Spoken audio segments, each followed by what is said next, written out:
Michael Boyle's StrengthCoach.com presents the Strength Coach Podcast, brought to you by Perform Better, the experts in functional training and rehabilitation. PerformBetter.com. Hey everybody, welcome to episode 209 of the Strength Coach Podcast, the official podcast of Michael Boyle's StrengthCoach.com, the world's best source for strength and conditioning information. You can try StrengthCoach.com out for 3 days, just $1, and you'll have access to all the articles, videos, and programs, as well as the best forum on the net. It's the only place to have full access to Coach Boyle. He's on every day. Check it out at StrengthCoach.com. All right, I'm your host, Anthony Renna, and the show notes are located at StrengthCoachPodcast.com. Want to get in touch with me? Shoot me an email to StrengthCoachPodcast@gmail.com. All right, right now, Perform Better sale is get a free pack of mini bands when you spend over $50. They also have some items that are 15 to 50% off, including the Camo Ultimate Sandbags, the Mega Trap Bar TRX Duo Trainer, the Chalk Bowl, the Vertical Bar Holder, and some gym mats. Also, the summits are here. Providence is the next stop on June 22nd. A few episodes ago, we had Eric Cressy, Charlie Weingroff, and Coach Dose talking about their topics at the summit, so check those out. Lots of amazing speakers, including our very own Mike Boyle. Check him out at PerformBetter.com. All right, today on the Coach's Corner, I spoke to Coach Boyle about some youth training topics inspired by one of his blog posts, as well as an episode of Strength Coach TV I just released that will also run on here as my next episode. And that was a youth training roundtable that I did with Jim Kielbaso, Daryl Nelson, and Brian Sipotts. All right, that and much more coming up on the Coach's Corner in a little while. For the Results Fitness University Business of Fitness segment, Alan Cosgrove is on to remind us that you are running a business. This is a good one from Alan. For the Functional Movement System segment, we have a quick segment that distinguishes between the FMS, the SFMA, and the Functional Capacity Screen. For the Hit the Gym with the Strength Coach, I have Carmen Bott. She's one of the strength and conditioning coaches for Wrestling Canada. She's a professor as well as the owner of Human Motion in Vancouver. She's on to talk about assessing wrestlers, programming, including GPP and specialized preparation. She's going to talk about off-season training, scheduling, grit, conditioning, strength for wrestlers, and so much more. All of this is from her new product, The Wrestler's Edge, which you can grab a discounted link from StrengthCoachPodcast.com. They did a launch, but I missed that launch, but they extended the discount for my listeners, so you can get that at StrengthCoachPodcast.com. Lots of things to get to, so let's get on the phone with Coach Boyle. All right, now it's time for the Coach's Corner. Coach, how you doing? I'm doing great, Anthony. How are you? All right, hanging in there. We were just talking. I got back from Detroit. Had a great trip at, for Strength Coach TV at USA Hockey National Team Development Center and Brian Sipott's Advantage Strength. Jim Kielbaso got some great content we're going to put up on the site and for Strength Coach TV. So looking forward to showing everybody that stuff. It's good stuff. Yeah, it should. I mean, it's great. I mean, look, how about you? Well, it's like a little hockey field trip for you, so it's not like you could go to Michigan and hang around with all these hockey people. Exactly. I was pretty excited. But I'm going to segue. We did a youth training roundtable. I did it. I was telling you, I had a unique opportunity because of the guys that it was. Jim Kielbaso, president of IYCA, and Brian Sipotts, who owns a facility now, but he came up through the ranks and played, professional hockey in the AHL, and then Daryl Nelson, who's the strength and conditioning coach for USA Hockey, who actually you have worked for you, and you helped him with getting that job, and he's been working with 16 and 17-year-olds. I was saying it's like the Groundhog's Day of strength and conditioning, because he works only with those. They come in and then they leave. 16, 17. It's like he has 22 incoming freshmen. But so he did a kind of a thing on youth training, which I know obviously is so passionate, a big passion of yours. So I kind of wanted to talk to you a little bit about, somebody had asked you about the long-term athletic development stuff and how it relates, for new functional training for sports. They were asking you some questions. But I wanted to kind of revisit the long-term athletic development because somebody had asked you about, their kid is 8 years old. Have you changed your mind at all? We just recently republished your training summer program for a 9-year-old, which I love. I was telling somebody about that yesterday about, first part, go buy a fishing pole. Part 2, go fishing. Part 3, buy a bike. But have you changed your mind at all? Because this idea of 6 to 9, the kids aren't getting on the playground. They're not doing things unorganized. It's almost like online training. There's so many people out there that are crappy, that are giving out these crappy programs, that if we're a good trainer, we should all get into it. What are your thoughts now on this kind of idea between that age? It's a good question. I don't think I've changed my mind, no. I think that you really need to get those kids playing. So even though it's saying the kids aren't doing that, well, then get them doing that rather than getting them a personal trainer or getting them, I'd much rather, like, even with Mark, we used to send Mark to a little sports program where the kids basically, they played street hockey and they played wiffle ball and they played, and it was just a little after school thing. And that's what we would do with them at school, Sports Zone it was called. And he was like, what do you want to do? Okay, we'll go to Sports Zone today. And I think you can find things like that. And that's where I do become a fan. Like, that's why I loved, having the kids in judo. I think there are things that you can find for kids to do. And I've become, one thing I gave in on one thing, I will tell you, I bought a trampoline. And I'd been very anti-trampoline more because of the insurance issues of the trampoline. And, it's going to affect your homeowner's insurance and somebody could get hurt. But what I found was that Mark was just fascinated with this whole kind of gymnastics idea and being able to do a backflip. And they started thinking, there's worse things that he could do than be playing on a trampoline. So I think even facilitated play, if you look, we had Michaela's graduation party this weekend, and a bunch of people complimented on what a great backyard we have, because we've got a lacrosse net, and I bought like an extender net that goes around it that attaches to the corners of the lacrosse net so they can shoot lacrosse balls. And we've got a mini stick net, and we've got mini lacrosse sticks, and we've got a trampoline, and we've got a hockey net with the same type of net situation around that. And I bought shooting tiles, and I put plywood down literally on my lawn. I put plywood down and then tiles, like a plastic ice tile over that. So I still think for younger kids, we want to facilitate play. And we don't, because the problem too that it comes into is that if somebody starts training them, suddenly I look at someone, it's like, oh, we did lunges and push-ups and pull-ups. And I'm like, no, even I took Mark to the gym yesterday and they're 12. We did 2 sets of that stuff. We did 2 sets of squats, 2 sets of chin-ups, 2 sets of bench press, 3 sets of cleans. But we ran, we did ball drop sprints and we pushed a sled and we did, we've been playing around like a bounding drill, almost like playing giant step, where we put the rings down and they have to jump from ring to ring. But much more of what those guys are doing is just, even at 12, moving around and getting some basic lifting fundamentals. I just think we're in too big a hurry to get this stuff done too fast.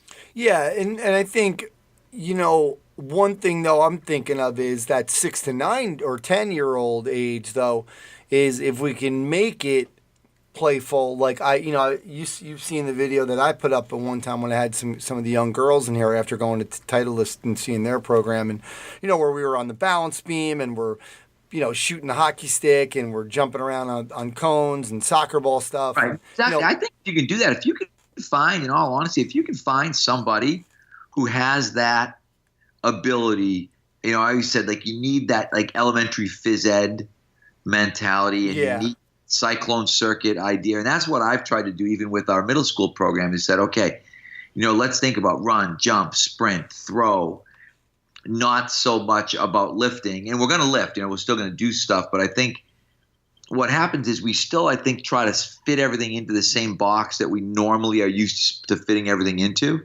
And I think that's where we screw up. So I'm not saying it can't be done. I'm not saying it's impossible. But I also do think that there is difficulty in mixing those groups in. I think it's hard to have a facility where, in one room it looks like you're running daycare, and in the other room it looks like you're running a high-level sports performance program for a kid who wants to play professional hockey. So I think that's the other side of the coin too, and that's where I think like David Gleason and some guys have some facilities that are really just geared to kids, and that's all they have. And so I think, in some ways, in that regard, we can look at that and say, hey, maybe you're going to just decide that, okay, this is what I want to do, and I'm going to do it. I'm going to do it that way, and it's basically a youth facility. So I think there's just a lot of kind of variables and moving parts. Even with MBSC, we're trying right now to keep our middle school kids a little bit later in the day, so we don't have that mix. And so we've got adults in the morning, and then athletes, and then middle school kids, and then back to athletes, and then back to adults. But because I know we do sometimes at night and during the school year, we'll get into situations where we've got the younger, like the 11, 12 peewee age kids mixed in with the adults. And I think sometimes the staff gets concerned looking at it and thinking, geez, it looks like daycare. Yeah. I mean, I guess, coming from my perspective, I had a lot of older clients. So that 3 o'clock to 5 o'clock zone was pretty empty. So it wasn't a big deal for me. Where I could do that with the kids after school. But from the trainer's perspective, I guess, if you can do it, it's certainly, I think we're doing a couple things. We're providing, we're keeping them out of some of these, get faster, bigger, stronger, faster at 9 years old, football, speed things for 8 and 9 year olds. And, getting like kind of, I made that point about online training the other day, on the forum. And I think, not that it's our duty, but if we can do it and you can get some good, smart, fun, let them understand what it's about. Because again, that title of Cyclone idea, it was a blast. I mean, the kids did not want to leave. They really didn't. So definitely some interesting, it's an interesting thing to think about. I think there's no question. It's a really interesting thing to think about. And it's just, I think sometimes it's more of a business problem, but the biggest thing is just not letting the adults ruin it for the kids, because I think there are a lot of adults who would like, we had a guy in the other day who he's paying for personal training for his 10-year-old because he's an elite hockey player. Yeah. And you're kind of like, part of you, you go from the, no, we're not going to take this type of business to, this kid's going to be much better off with us than he's going to be someplace else. And you have to look at that and say, well, is that me rationalizing the fact that I want to take $85 an hour from this crazy dad? Or is that me being honest and saying that I do really believe this guy's kid will be better off?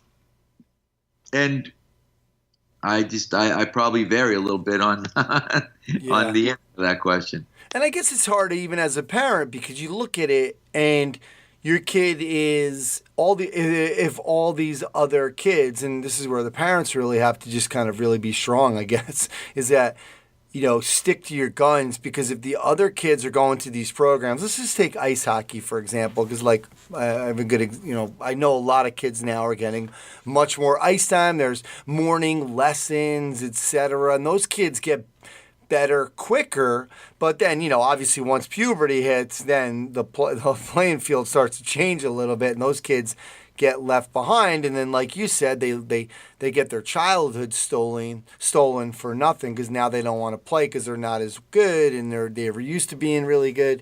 I think what do you think about in terms of from that parent perspective? You felt a little pressure at all ever? I know with Michaela probably not, because she was always better than everybody. But maybe with Mark, you said maybe he's not as good as Michaela really is. But do you ever feel any pressure? Like, man, I know he wants to get better at this, and he might feel a little bit, self-conscious about it. I think you do feel pressure, but I think sometimes it's in how you respond to the pressure, and realizing that, okay, this response may not necessarily be the correct response. So like sometimes, with Mark, I realized that less is more, and that giving him time. I like the idea. Someone used the term slow cooking, and I think I like that analogy.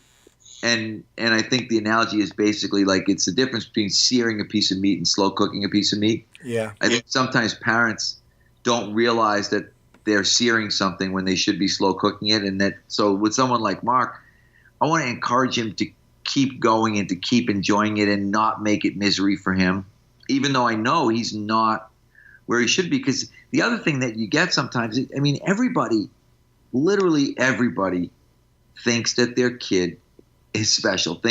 It's amazing to me how many people there are who talk about, how good their kid is. And you just start to realize that, I tell Mark and his friends this all the time. Ultimately, in the end, it's probably not going to be about what your talent level was like when you were 10.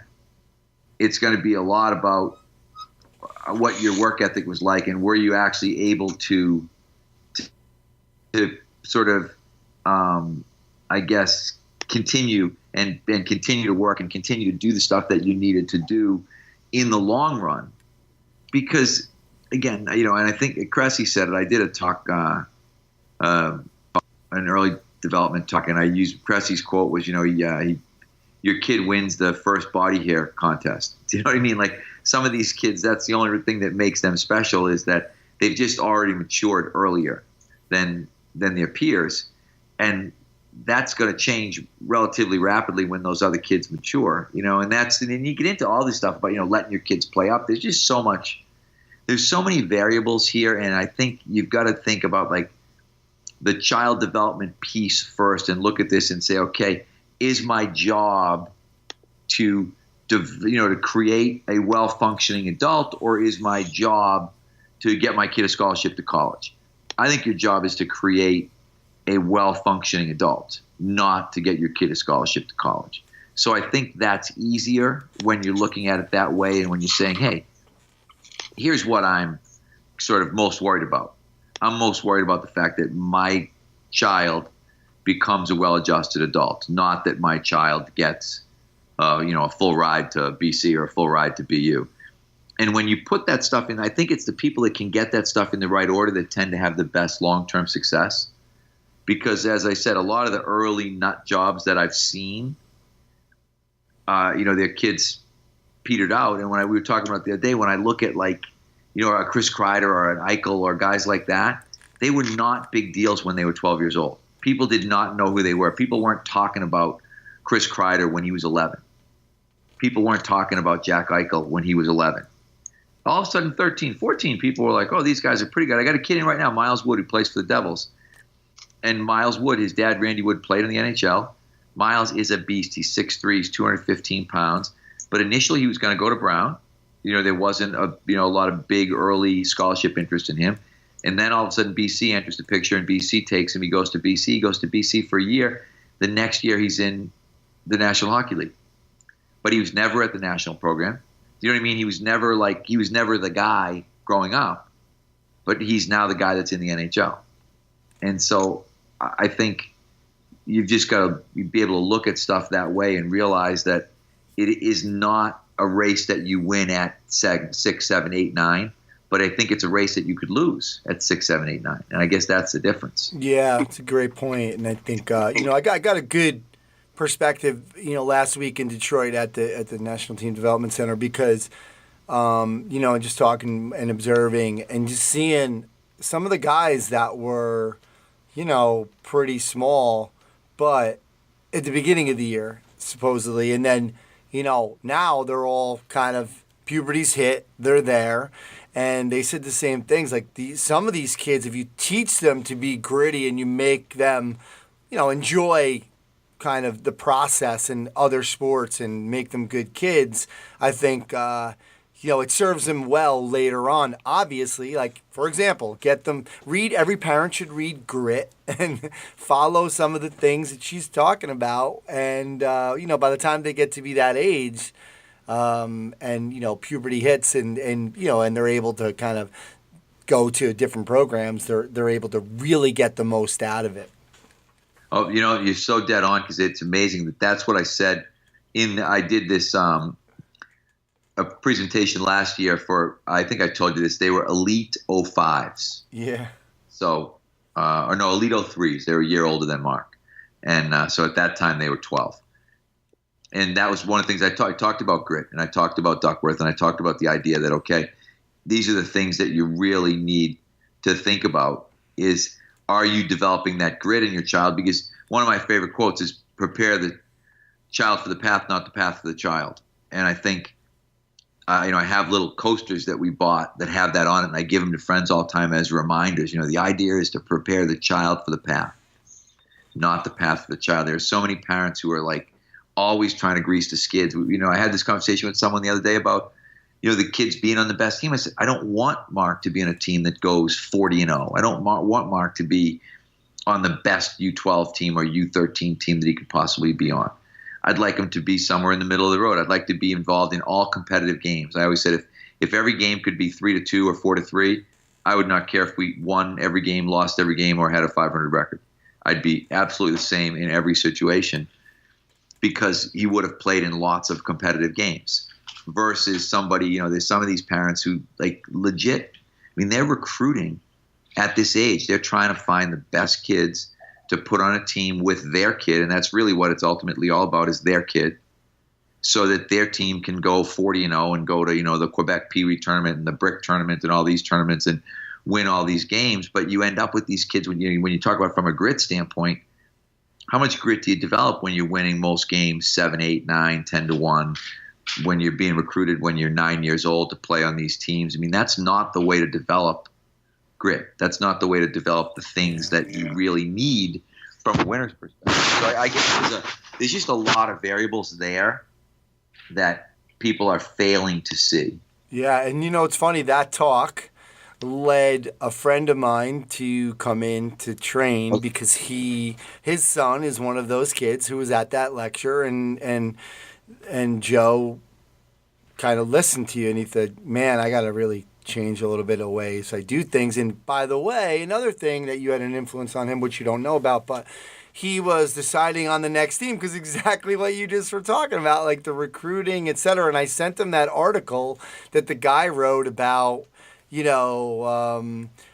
your kid's not, where Kevin Neal was somebody, if your kid's not on the top 5, then send him down, let him play. And I talked to him about letting him play on a team that might not be so good. Let him get that ice time, et cetera, and be part of not be part of crushing everybody 10-0, where these kind of quote unquote fake teams get made. But so he's kind of seen the light a little bit because of that lecture.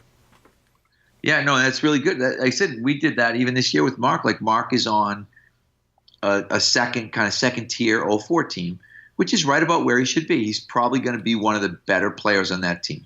Might be able to play on the first line. He might be on the second line. If we tried to push to get him on the top team, he might have been on the third line. He might have been a little bit over his head. And I'm looking at it thinking, I don't want him to be over his head. Because it's the same thing. You want grit. You also want, I hate the elusive confidence word, but I do think there is some aspect of that. Hockey, and I think we always give hockey examples here, but I think the same example applies in soccer. Time and space. And the better the players you're playing against is, the less the time and space becomes, the faster you have to do things.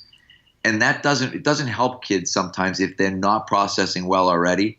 Because what do? Like in soccer, they kick the ball away. In hockey, they throw the puck away because they don't have enough time and enough space. You want your kid to be in a situation where there's enough time and enough space to be able to make the right decision, and eventually their decision making will get better. Eventually their decision making will get faster. But absolutely, it's the same thing. It's slow cooking. You can't rush that. You can't say, "Oh, I'm just going to put him in against all better players, and he's going to learn how to make the decisions quicker." In some kids, that does happen. You look at like Gunsel coming up and playing with Pittsburgh. He fits right in. The better the players are, the better he gets. And all of a sudden he's a guy who can play in the first line with Crosby and get 15 goals in the playoffs. That's not your average guy. Your average guy probably, would be like, you throw him up there with Crosby and he'd be like, oh my God, you know what I mean? And he'd be slapping the puck at Crosby every time he got a chance, thinking, he's supposed to have it. I'm supposed to give it back to him. And you don't know. And unfortunately, most people will never take their kid back a step. And I did. I read it the other day with somebody. I forget who it was, but someone did done exactly that. They were like, yeah, I demoted my own kid. And I'm like, that's so awesome. Like to be able to look and think, no, wow, I put this kid in the wrong place. He's not dealing well with the time and space scenario here. And I need to get him someplace where he's got some more opportunity to do that. I mean, it's not an easy thing to do. No, it's not. So good stuff. Well, I love this conversation because, like I said, I did it out in Detroit, so everybody can watch that on Strength Coach TV this week as well. But it's really interesting because obviously it's not just about sports, it's about parenting as well and about kind of development. So great stuff, Coach. So I'll let you go on that note. Thanks again, and we'll talk to you next time. Perfect. Thanks, Ann. Hey guys, this is Alan Cosgrove. This is the Business of Fitness segment here on the Strength Coach podcast. Today's episode is a reminder that you are running a business. All right? I think people forget that they explain to me like they're a trainer and my town is different and the way we set up our business is a little different. Well, I'm here to remind you there's no such thing as the Harvard School of Business for the East Coast and the Harvard School of Business for the Midwest and the Harvard School of Business for Canada. There's just the School of Business, right? And it's not the Harvard School of the Gym Business either. So there's certain business rules still apply. So the decision to open your own business or your own facility, it's a big commitment, and let's be honest, it's not right for everyone, right? So it's a decision at that point that you are no longer just a trainer. You've become a business owner. You got to learn how to run a business. You need to work more on the business than in the business. Now that's the thing that Michael Gerber from the E-Myth created. He was he's sort of the best guy who is really first for this type of work where he talked about in the business was the technical work. Where you're doing the training, you're doing the day-to-day operations, you're doing the stuff that requires you to be in the trenches guy, where you're doing stuff. When you move to being a business owner, you work to what we call on the business. That's where you're looking at the business operations, the systems, the marketing, the lead generation, the lead conversion, which is sales, client fulfillment. You're looking at all these areas. And you need to spend, even if you're just new at this, you need to spend at least 50% of your week working on the business for now. Right? Mistake most trainers make when they open their own business, they just continue being a trainer and they never get the business producing the way it should. You end up spinning your wheels training clients and you're getting busy hour after hour and you're working 5-6 days a week and Sundays you're just asleep on the couch trying to recover because it all starts again. You never step out to look at the big picture.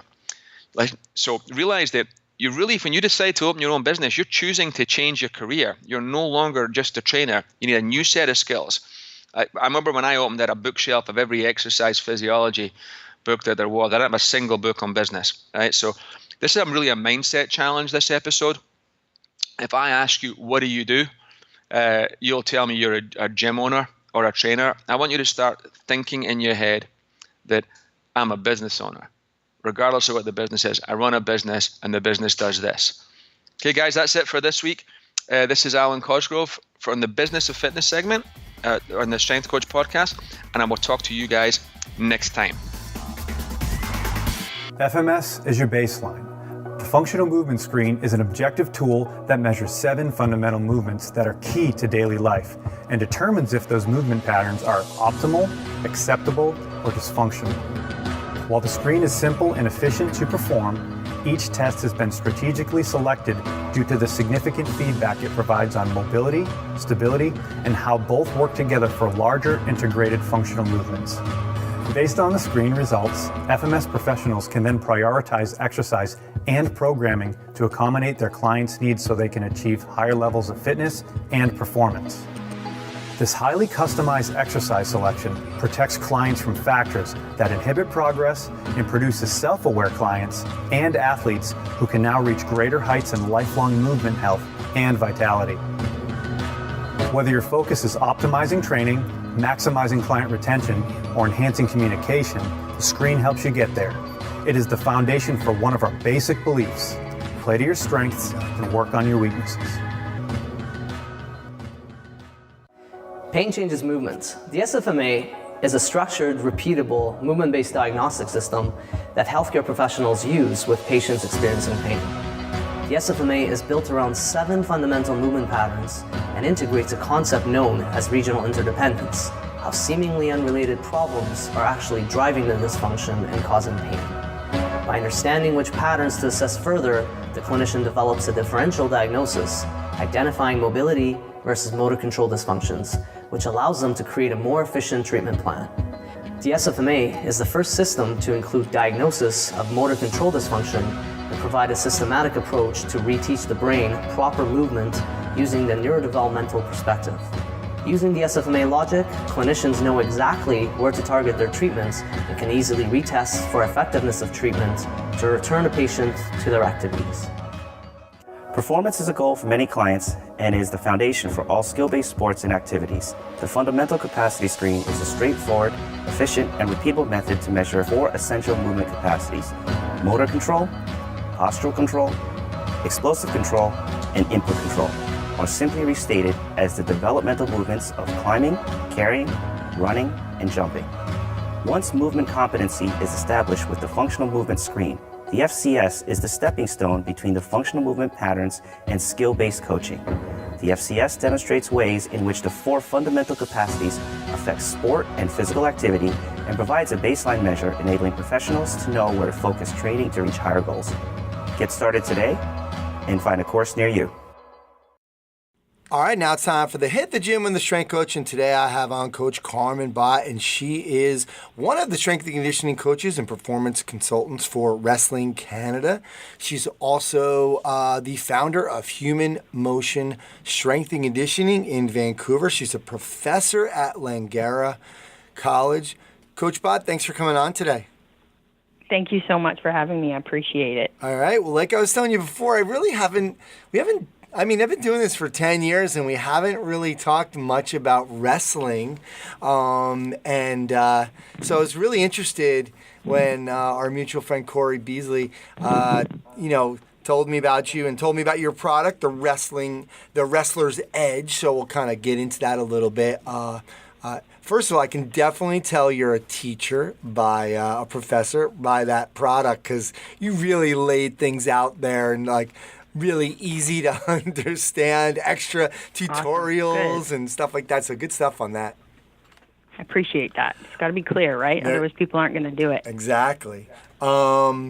I think almost like your conditioning PDF is almost worth the price of admission, because when you talk about getting your different heart rate zones, I mean, that thing is completely thorough. You can just kind of fill in the blanks there. I love it. So good stuff. We'll talk more about that later, but so let's talk about wrestlers. Give us just the general kind of your general philosophy and some things that maybe you feel like people get wrong with wrestling. And then we'll start to get a little bit more into type of your assessment and your different phases, etc. But give me your philosophy on training wrestlers and maybe some things out there that you've seen that, you kind of not cringe at, but, you feel like people have kind of got it wrong.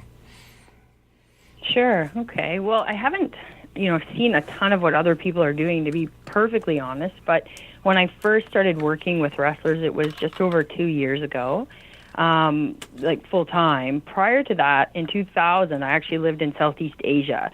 So I went over there when I was still in university, and I was hired to train all of their combative and form sport athletes. So we used the old Russian sport classification system, and Malaysia sent 5 Canadians over there to sort of run their strength and conditioning and performance. And I remember, being told, hey, you're going to be working with the wrestling team. And at the time, there were only 2 athletes on this team, 2 athletes and then 2 coaches. So they basically had personal coaches. And one of the coaches was from Mongolia and the other one was from Iran.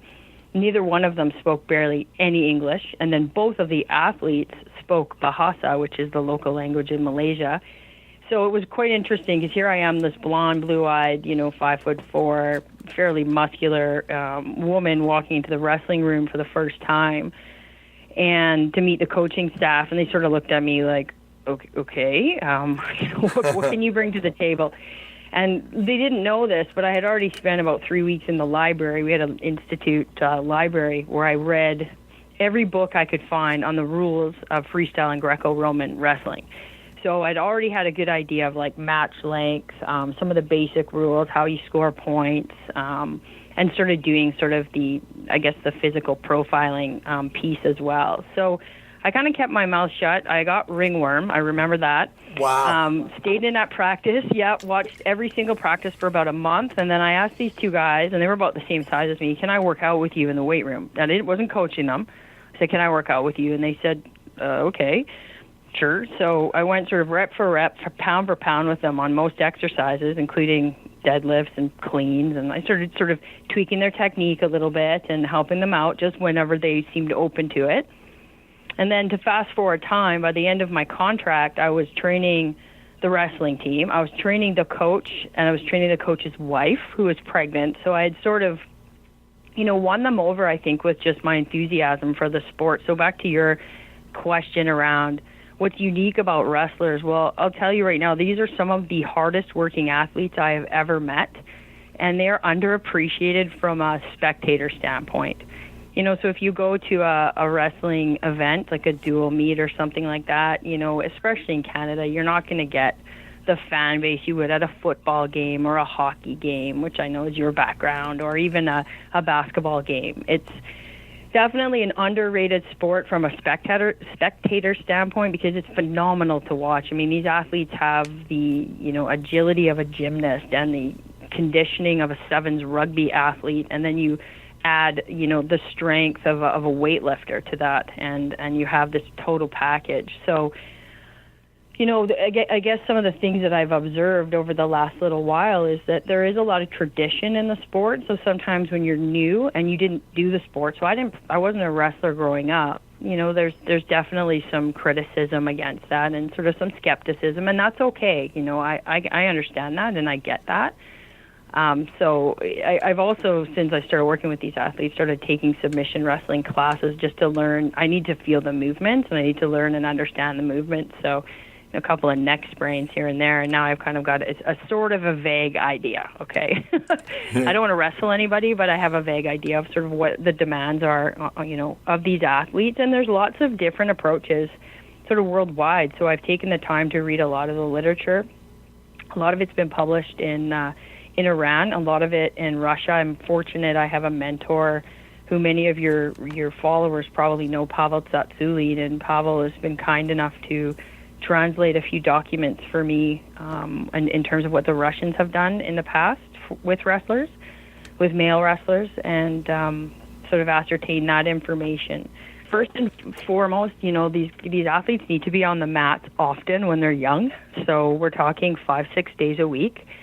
And they need to be practicing. So I will do nothing to sort of discredit or discount that important piece of the sport because they need to get a good feel of it. So I work around that. So philosophically, I work around whatever the coach has planned with practice. And usually we talk about, which days of the week are going to be really intense and which days are going to be more technical. And I've learned enough about the sport to know the language and to be able to communicate that with the coach if they have certain expectations. And a big obstacle with that sometimes, though, is your athlete might show up for practice and their usual partner is absent for whatever reason, maybe an injury, and now they're wrestling up, right? So they're wrestling against somebody in practice that's maybe up 1 or 2 weight categories. So if that's the case, that practice that was supposed to be low intensity has now all of a sudden become high intensity. So the other piece of my philosophy is to be able to sort of jockey that and make adjustments on what I'm doing on my end to account for any fatigue that may have been created because of that. Then as the athletes get older, because I have quite a spectrum of kids as young as 15, 16, all the way to 26 years old, then they practice less frequently. Their bodies can't handle, smashing 5-6 days a week, so they're maybe on the mats 4. And they know how to take care of their bodies at this point in time. They're definitely on the massage table once a week or once every other week, and I'm adamant about that. So that's part of my philosophy too, that I can't really load them if they're not getting good recovery. And then of course, fundamentally, they need to be sleeping 8 to 10 hours a night. They need to be eating really well. The older athletes are pretty disciplined with that because that also allows them to cut weight a lot easier. if they're maintaining a good, a good body composition through good nutrition. So I guess that would be my philosophy, in a nutshell. And then individually, I'm going to change things depending on what that person might need based on their testing results and their game plan. Yeah. What are some challenges you've had really in that world in terms of sometimes there's certain traditions, etc. Like we were talking earlier about golf, and it took a while for kind of golf pros to come around to the fact that they were going to, strength train, and they have misconceptions about what strength training might be, etc. What are some things for you that you kind of have some of these challenges that you've had to overcome within the sport? There haven't been, too many challenges on that light. I was hired by Wrestling Canada, and I was hired by their coaching staff. So there were coaches out here on the West Coast that recognized the need for strength and conditioning, and they had strength and conditioning for athletes out here prior to me. And then they ended that contract, and then there was a year or so where there wasn't anyone sort of servicing some of the athletes out this way, and then the coaches said, you know what, these athletes definitely need somebody. So I was approached by coaches, which tells me right away that they're quite open, and they see some value in what I can do or what somebody with my skill set can do. So that wasn't really a challenge in terms of, I didn't have to convince anybody. Like, these athletes need to do off-mat work. I mean, they see value in it. Wrestling Canada sees value in it. The challenges are always more around things like, an athlete got injured at practice, because it happens. There's no such thing as a perfect injury prevention program, especially in combat sport. We do what we can to make the athletes more quote-unquote resilient, but, that can be a challenge. It can be a challenge if the athletes, are attending a practice, and then the other coach, one of the head coaches say he leaves, and another coach comes in. And this does happen sometimes because there's several coaches that run practices. They have to travel a lot. So that coach maybe didn't know that the day before the athletes already had a really hard workout, so then they run a really hard workout. And so then by the time I get them at the end of the week, say they're tired and I just ask them, so how was practices this week? And that's how we start every session. Okay, all right, well, we might have to adjust the volume today then, or you're going to keep your heart rate under 150 to a particular athlete or whatever, right? So they are challenges, but that's part of my job. And I don't, complain about things like that. So it's all good. In your product, you include the grit scale. So talk to me about some things that you found with wrestlers in terms of grit, because it would seem like they're a pretty gritty bunch. I wouldn't even feel like you would even need to look at that. So talk to me about Absolutely. Why you've included it. Well, I think at my level, you're right. Hands down. I mean, these are collegiate, national level athletes. I just had 2 juniors this weekend win gold medals at the Pan Ams. So I have another one she's wrestling off with the number 1 in the world. She's number 2 to see who goes to the World Championships in August. And then I have another one who's already going to the World Championships in August. So we're talking very, very elite group. But I put that in the manual for the high school coach, right? So that's the coach or the strength and conditioning coach that just needs to create a profile on their athlete. And when we're creating a profile, we're collecting data from testing battery. We're doing an intake form. We're getting injury history. We've gotten a medical evaluation done. We've had hopefully a therapist involved on a musculoskeletal assessment. Maybe there's some kind of a movement screen in there, and obviously things like resting blood pressure, resting heart rate. I mean, I am super thorough, and I thought, well, what's missing across the table for that high school coach that needs all these documents? And I included all of these documents right in the package, so they just need to be downloaded, and the coach can just use them and hand them out to the athlete and get them completed. So I thought, the grit scale, I knew it had sound science. It was put together by Angela Duckworth, who has a lot of experience working with high-level athletes and working with athletes. So I thought it would be a really good evaluation to help with that profile for that particular package. Good stuff.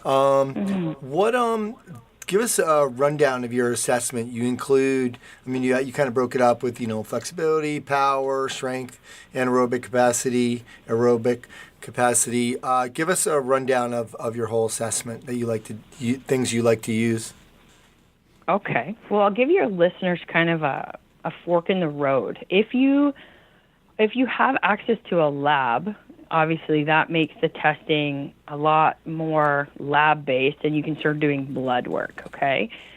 I won't talk about that because, in all honesty, how many S&Cs have access to a lab, right? Hardly Most any. of us, we have access to a gym. So when I wrote the testing manual for the Wrestler's Edge, I did two things. First of all, I went into the literature and I created a database for every single age group and in both genders, so males and females, both sexes, and I went through every single testing category. So I started with, like you said, flexibility, and then I went to speed, agility, and I put that in quotes because that's debatable. There's so much perceptual motor component in agility. We're not really sure if we're really testing that. Speed, so linear speed, and over different distances. And I basically went through everything all the way to, aerobic capacity. And I created this huge spreadsheet. And then I went through all the tests and I went, okay, well, which ones can we do if all we have is a track and maybe a stopwatch? And then I wrote the manual and I went, okay, first of all, with flexibility, all we know is that there's been one study published that said maybe at the more elite levels, wrestlers are more flexible. I just watched a highlight video of Alexia Seal, one of my juniors, compete in her last match on the weekend, and she was twisted into like a pretzel. They were trying so hard to pin her, and her hips were going in one direction, and her thoracic spine was going into the other direction. She'd be a beauty for you as a golfing coach because her ability to dissociate her thorax from her hips is unreal. So obviously wrestlers are in these hugely compromised positions, but I didn't include flexibility because I'm spoiled and we do get to use, high-level therapists that do a screen or an assessment. So looking at tissue length and joint health and things like that. So I kind of left that out because we don't know enough, and a lot of the literature just talked about sit and reach, and I think a lot of your readers or your listeners know that we're very limited by that test. But then from there, we go into testing power. And, you can use your vertical jump and your standing broad jump. Super easy to administer, okay? You need a measuring tape and a surface to jump on. And, what I'm interested in is the vertical jump performances on wrestling mats versus hardwood. So I am going to start looking at that over this year and see what kind of differences there are, because if you think about it, wrestlers are producing power on a cushioned surface, right? So do we train them on that surface or do we test them on that surface? I don't know the answer to that, to be perfectly honest. And then from there, we could test a power clean, and I do because my girls are extremely skilled, but some of these athletes have been lifting for 2 years, so that's sort of the general criteria. And then strength testing, things like a push-up test for a real beginner, like a 12-year-old, might be a good test of strength if they can't do more than 10, right? I have a 6-year-old son, though, who does martial arts, and Jackson can already do 20. So you never know, right? Some kids are, they're already quite fit and strong and good relative strength. So you could do a push-up test and a pull-up test for your more on your muscular endurance side. I would skip things like squatting and benching until they're highly trained, like, again, a couple of years experience. And then for the anaerobic side of things, there's a really easy test called a bench hop, where you take a bench like the ones that basketball players sit on in high school when they've subbed off. I think most high school kids probably sit on chairs now, but, the old school benches you see in gymnasiums, they're about 40 centimeters high. You just have an athlete jump on and off of it with 2 feet for a minute. And you can do the same with push-up tests. We can do how many push-ups can you do in a minute. I tested an MMA athlete a couple weeks ago, and I think he got 56, and, it's pretty sad, but off the top of my head, I know for his weight class, he should be able to do between 55 and 70. So he's in the higher percentile. So, and the testing manual includes all the norms. So you'll know if your athlete is poor, or if they're good, or if they're great. And then you can start to decide, okay, what do I need to improve on here? Do I need to improve fitness, like cardiovascular conditioning, or is it strength, or is it strength endurance? You know, what is it that needs to be improved? But testing is certainly going to be your starting point, because if I don't test, I don't have any idea what these athletes can or cannot do. So the more elite ones, we take them to our testing facility in Calgary, and we do that once a year, and we run them through tests. And then the younger ones, I just run some field tests 2 or 3 times a year to get an idea of where they're at. Give us an idea about the bench hop test. Just some, can you remember any of the normative data like that you would like to see somebody getting on that? Yeah, between I think 55, around 55 and up in terms of reps is a good score. Off the top of my head, to be honest, I'd have to pull my manual out to have a look. And you know, I've had coaches ask me, well, what if the athlete can't jump on and off for that long? I said, they just slow their pace. If they have to pause, it doesn't matter. You still get the data. You know, with a non-athletic recreational person, you can have them walk up and down. But a wrestler, you know, even at a young age, they can jump on and off a bench that's that high. It's not very high. They just go slower, you know, and then we get a bit of an idea. You can also administer the 300-yard shuttle test, which I'm going to start collecting data on this year. And I will publish 2.0 for the performance testing manual probably in a year's time with more tests, with more data. But I just don't have any norms on the world level for that particular test. Yep. We've got good norms in rugby. And you know what? For your listeners, it's not a bad idea to compare what rugby sevens athletes can do and what hockey players can do to wrestlers, because it's a similar profile sport. Really? Your wrestlers will probably be stronger than the majority of hockey players, but they'll be similar in the fitness side. Good stuff. Yeah, in terms of an aerobic capacity. Mm-hmm. How strong do the wrestlers, and this is a general question, it's hard to answer, but how strong do they need to be? I mean, so, you know, it is a question that we've come across with a lot of people, and we're seeing more training lead towards like velocity-based training, more talking about speed, and not as worried about like that really big strength. Talk to me about your thoughts on wrestling. Okay. Well, the first question coaches need to ask is, how much external resistance does my athlete need to overcome in their sport? So a wrestler has to overcome the external resistance of an opponent, whereas a soccer player, right, would have to overcome external resistance of a soccer ball. Or if they're jockeying for position on a ball with an opponent, but you're usually just sort of shoulder to shoulder. You're not actually physically picking someone up and moving them, right? Yeah. So that's where we get, you know, you look at the force velocity curve and you get the high speed, low force type work, like medicine ball drills and, you know, some types of plyometrics and some sprinting. Then with the other end of the spectrum, we're talking about the wrestler, we're talking about Olympic lifting. So we're moving a lot of load as fast as possible. You're not moving as fast as a sprint, but your intention is still to move that load fast. And even with squatting, our intention is to move the load fast. And just to give you an idea, a wrestler's peak power on a squat would be closer to 60 to 67% of their 1RM, whereas with a soccer athlete, even at a high level, you're talking 30 to 35% of 1RM.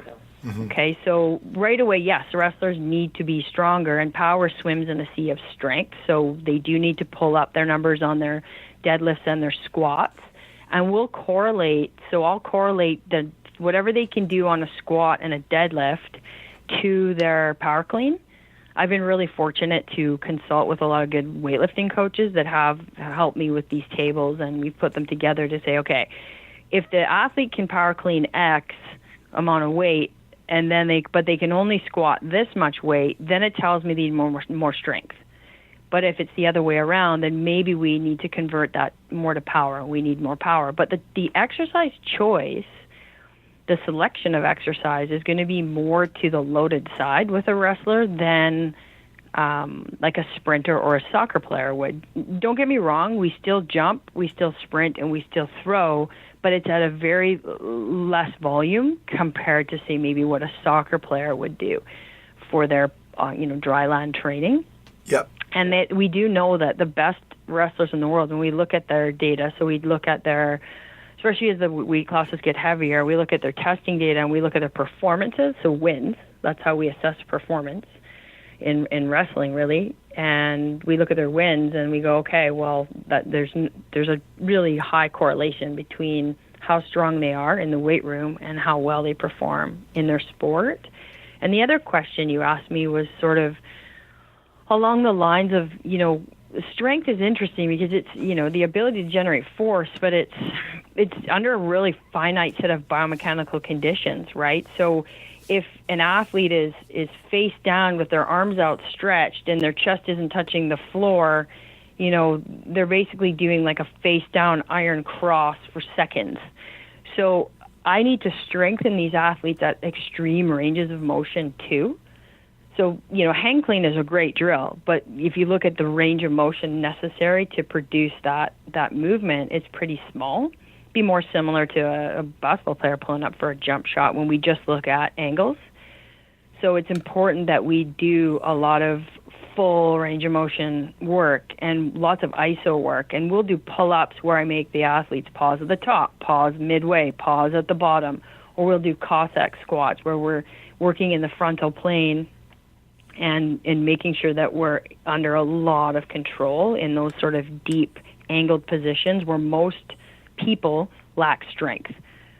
So we're trying to basically cover every single base possible. I often feel like I'm like playing Twister. You've got your one foot's on blue and the other foot's on yellow, and you've got one hand on red. I'm like, okay, now that I've covered all that, now I'm all right. Now I got to go back over here, and I've got to make sure their conditioning is where it is, where it needs to be, so that way they feel confident to really push the pace in a match. Are you working isometrics a lot?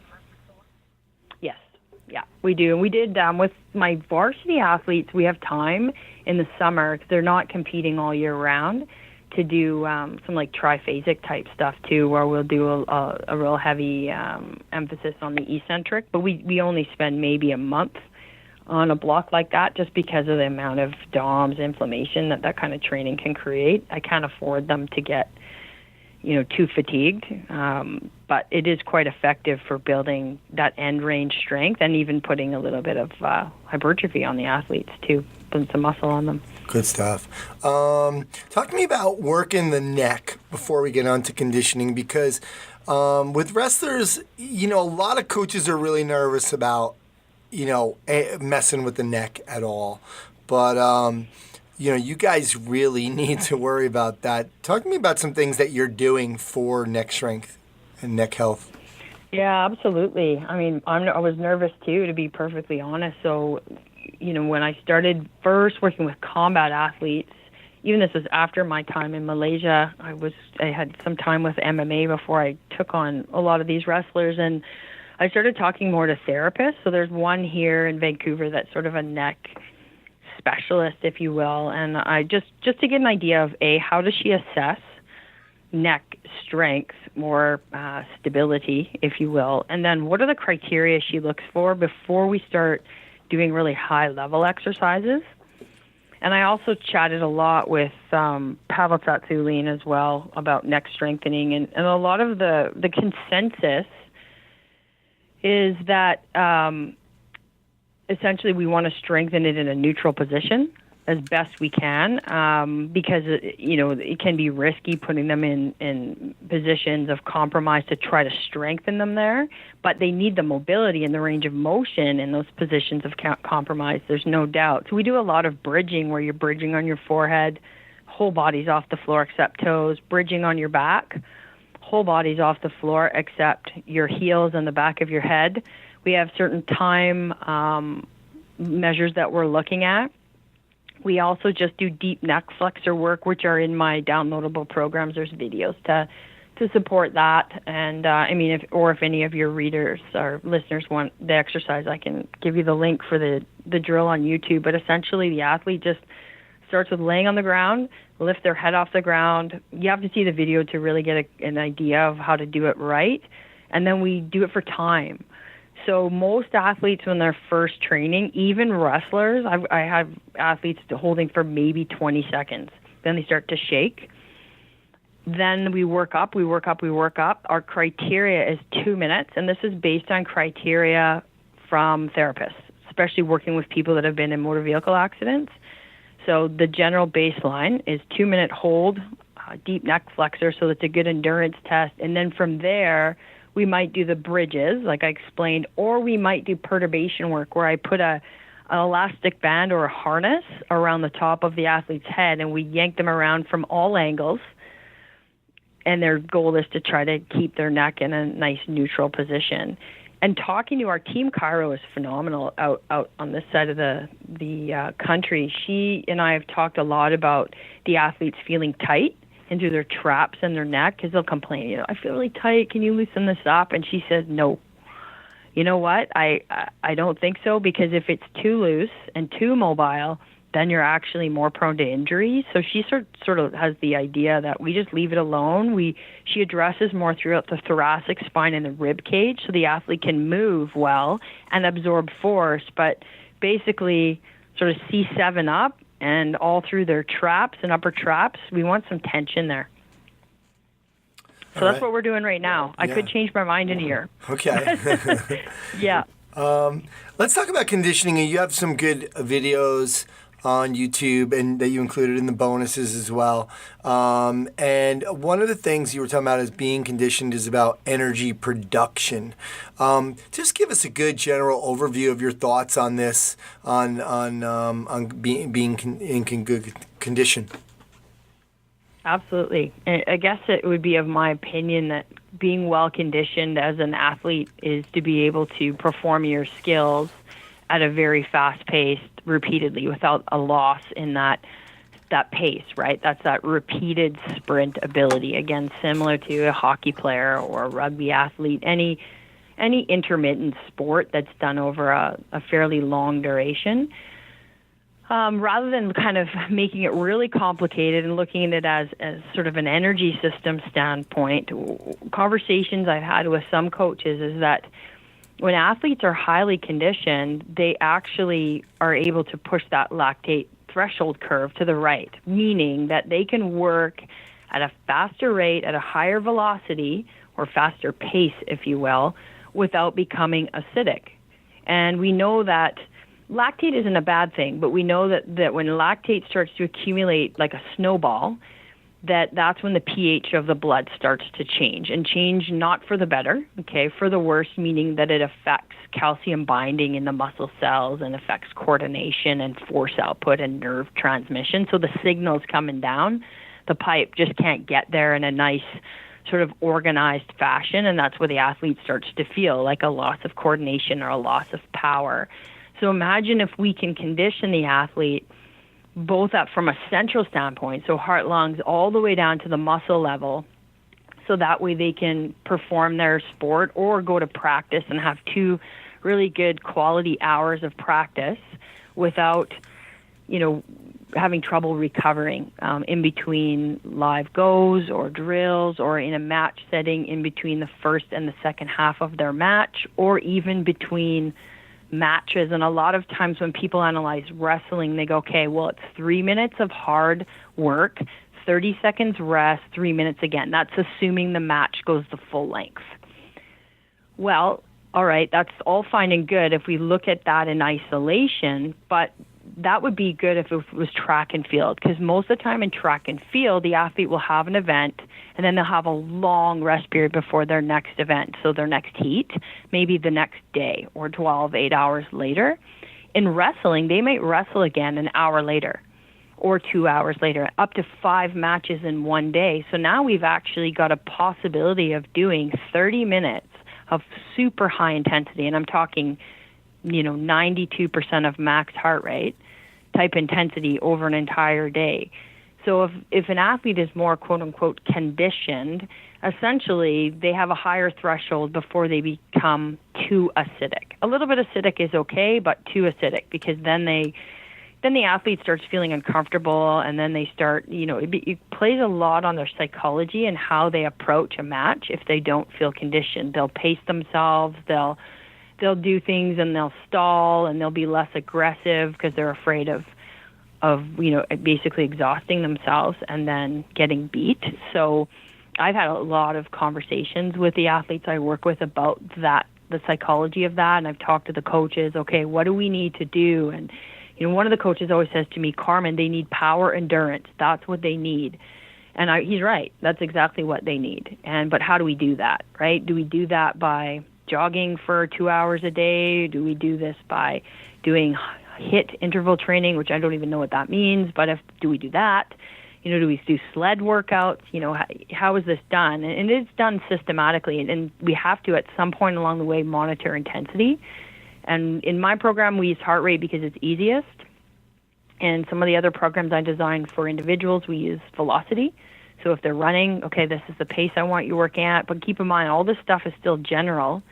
It's not the same as wrestling. So we still need to wrestle. And as athletes would say, wrestle yourself into shape with just really good targeted work to rest ratios. And that's easy to work with the coaches on. They're open to it. Yeah. And in Wrestler's Edge, you actually lay out the whole kind of example weekly schedule where you're doing in your GPP, you're doing kind of some GPP in the morning, making sure they recover, and then at night they're doing a practice, and then the next day would be kind of some technical practice with a lift day. And this is off season. That's what the program is for. And then, Absolutely. Kind of like the 3 days of the GPP conditioning, and then the lifting is in the evening, just kind of making sure that they are getting plenty of recovery. But you certainly include, this is a tough schedule. It's obviously wrestlers, they're doing a lot of stuff there. Yeah, I mean, they're training typically, if they want to be at a world, or national or world level, twice a day, most days of the week. So say 5 days a week. So usually we're dealing with 11 workouts a week. This isn't even close to what I've dealt with in MMA. MMA is like another world of organizing a week because they have more disciplines, right? So, yeah. And in the wrestling coaches, that I've worked with, they're really good about their organization. They tend to have an idea of what they want to do for the week, so it's easy for me to sort of slip in what I need to do, and I just work around it. So I just ask, what's the weekly schedule? When are you doing what? And then we try it for a while and have the girls fill out a training log, and we track a volume load tracker, and we track everything, and then we just see, is everyone still getting stronger? Is everybody, still getting fitter? Okay, well then let's just stay on this train because it's working. And, people aren't performing and they're not getting better, well, then that they're fatigued, they're tired, and we're doing too much. And I have a couple athletes that just can't handle the volumes that the older ones can, and so we don't. They do less volume, and that's the individualization piece, and you have to get to know your athletes. The ones that are the collegiate ones I train that are in really demanding programs at school, and maybe they also have more anxiety associated with their schoolwork, they just do a little bit less volume because I know if I make them do more that it's just going to push them, over the edge. So there's not really a one-size-fits-all. What I've tried to do with my Wrestler's Edge programming is to show these are the options, and as long as we're cycling easier days and hard days and not doing like 5 hard days in a row, that theoretically you should recover and you should adapt and you should get better. Absolutely. Good stuff. Let's finish up with that. Let's finish up with kind of your periodization.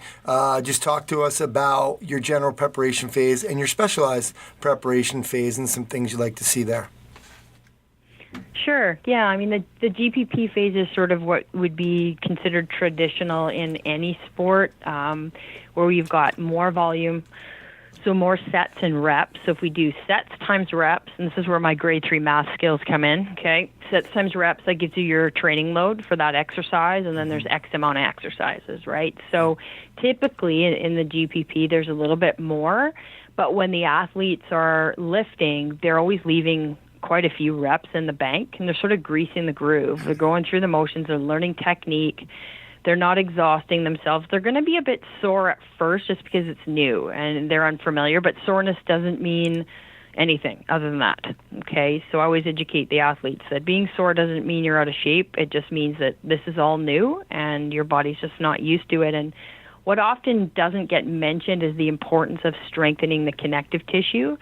And I'm really big on this. And we look at histology and timelines of adaptation. Muscle will adapt much quicker from a tissue standpoint and a resiliency standpoint than tendons and ligaments.